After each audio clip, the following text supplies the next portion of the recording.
या पिढीत आत्ता जन्माला येणाऱ्या बाळांमध्ये एक जन्मजात आजार बघायला मिळतो. मेजॉरिटी लगभग 40% बाळांमध्ये हा आजार बघायला मिळतो. कोणता आजार आहे? ADHD. प्रेग्नन्सीमध्ये जेव्हा आपण हाय फ्रिक्वेन्सीचे म्युझिक्स वापरतो, ऐकतो, DJ लावलेले असताना ऐकतो, तर त्याचा परिणाम होतो आणि बाळ हायपर ॲक्टिव्ह बनायला लागतात. पीस आणि स्टॅबिलिटी आईची आणि त्या बाळाची दोघांचीही जाते.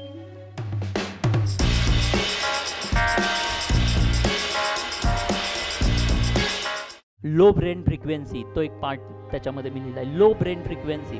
आता ब्रेन फ्रिक्वेन्सी काय असतं?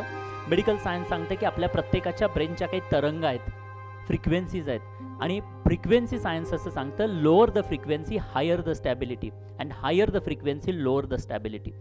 जेवढी ब्रेनची फ्रिक्वेन्सी कमी होईल तेवढे जास्त तुम्ही पीसफुल आणि स्टेबल राहणार आहात, आणि जेवढी ब्रेनची फ्रिक्वेन्सी हाय होईल तेवढं तुम्ही अनस्टेबल बनणार आहात.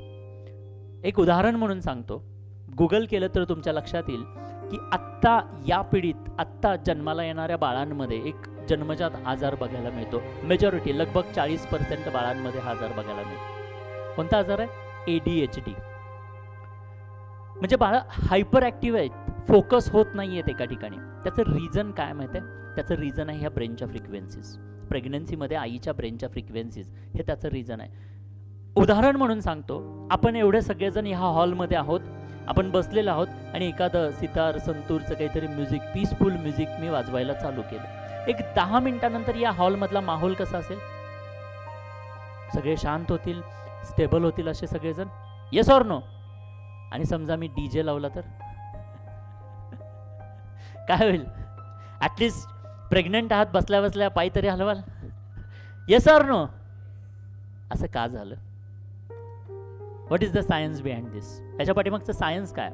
जेव्हा मी लो फ्रिक्वेन्सीचं म्युझिक प्ले केलं त्यावेळेला त्या लो फ्रिक्वेन्सीच्या तुमच्या कानाच्या माध्यमातून तुमच्यापर्यंत पोहोचल्या. त्या लो फ्रिक्वेन्सीच्या म्युझिकमुळे तुमच्या ब्रेनच्या फ्रिक्वेन्सीज रिड्यूस झाल्या, आणि जेव्हा ब्रेनच्या फ्रिक्वेन्सीज रिड्यूस झाल्या तेव्हा तुमच्या हातापायांच्या हालचाली थांबल्या, तुम्ही पीसफुल आणि स्टेबल बनलात. मी जेव्हा हाय फ्रिक्वेन्सीचं म्हणजे डीजेच्या फ्रिक्वेन्सीज काय आहेत? लो का आहे?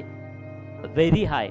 मी जेव्हा हाय फ्रिक्वेन्सीचं म्युझिक प्ले केलं त्या हाय फ्रिक्वेन्सीमुळे माझ्या ब्रेनच्या फ्रिक्वेन्सीज वाढल्या, आणि जेव्हा ब्रेनच्या फ्रिक्वेन्सीज वाढल्या त्यावेळेला ॲटोमॅटिकली माझ्या हातापायांच्या हालचाली वाढल्या, म्हणजे मी अनस्टेबल झाले. म्हणजे काय झालं? स्टॅबिलिटी गेली. आणि यामुळं काय होतं? प्रेग्नन्सीमध्ये जेव्हा आपण हाय फ्रिक्वेन्सीचे म्युझिक्स वापरतो, ऐकतो, DJ लावलेले असताना ऐकतो, तर त्याचा परिणाम होतो आणि बाळ हायपर ॲक्टिव्ह बनायला लागतात. पीस आणि स्टॅबिलिटी आईची आणि त्या बाळाची दोघांचीही जाते. प्रेग्नन्सीमध्ये म्युझिक्स ऐकायलाच पाहिजेत. का? तर या म्युझिक्सच्या माध्यमातून तुमच्या ब्रेनच्या फ्रिक्वेन्सीज रिड्यूस होणार आहेत, आणि ब्रेनच्या फ्रिक्वेन्सीज जर का रिड्यूस झाल्या तर ती पीस आणि स्टॅबिलिटी तुम्हाला अचीव्ह करता येणं शक्य आहे. आणि त्यासाठी एव्हरी डे जाणीवपूर्वक अशा प्रकारचे लो फ्रिक्वेन्सीचे म्युझिक्स तुम्ही ऐकणं कंपल्सरी आहे. पण कालपर्यंत आम्ही असं ऐकत होतो का? आम्ही ऐकतो, पण काय ऐकतो? गाणी. पण गाण्यांमुळे प्रॉब्लेम काय होतो माहिती आहे? गाण्यांमध्ये शब्द असतात आणि शब्दांमुळे भावना निर्माण होतात. जशा प्रकारचे शब्द ऐकू तशाच भावना आपल्या निर्माण होतात, आणि जशा भावना बनणार आहेत बाळ तसंच बनणार. त्यामुळे गाणी सुद्धा ऐकणं वर्ज्य आहे.